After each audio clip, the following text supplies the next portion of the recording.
ნარჩენების განთავსების ახალი თანამედროვე სტანდარტის შესაბამისი ობიექტი ქვეყნის რეგიონებში. სამშენებლო სამუშაოები ეტაპობრივად დაიწყება.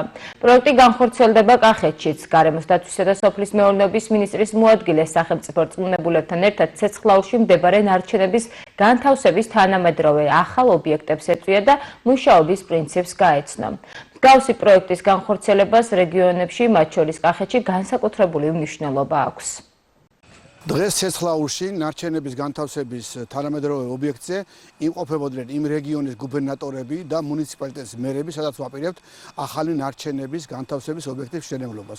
მათ თავენ თვალით ნახეს თუ როგორია თანამედროვე სტანდარტების ნარჩენების განთავსების ობიექტი. შესაბამისი წყალანირების სისტემით, გასშემკრების საშუალებით, მექანიკური, ბიოლოგიური დამუშავების კომპონენტით და ყველა იმ ინფრასტრუქტურით, რომელიც საჭიროა. ასევე ნახეს ის ეკოდიზაინი, როგორი არის რომ კომფორტული მოსახლეობისთვის შეიძლება ითქვას უხერხულობას არ ოქმნის, არ იქნება აქ სუნი არანაირად, ამიტომ არის ყველა იმ აუცილებელი ელემენტით დახასიათებული, რომელიც ჭირდება თანამედროვე სტანდარტების დაგავსაყრეს. მოგეხსენება დღეს ჩვენ ვიმყოფებოდით აჭარაში, სადაც დავათვალიერეთ ნარჩენების განთავსების ახალი და თანამედროვე ობიექტი, ასეთი ტიპის ობიექტი პირველად აშენდა საქართველოში, იგეგმება ყველა რეგიონში ასეთი ტიპის ობიექტის მშენებლობა, რაც შეუწყობს ხელს ჩვენს ქვეყანაში ნარჩენების შეგროვების, გადამუშავების და მართვის თანამედროვედ მიდგომებს, საბოლოო ჯამში რაც აისახება ჩვენი ქვეყნის ეკოლოგიურ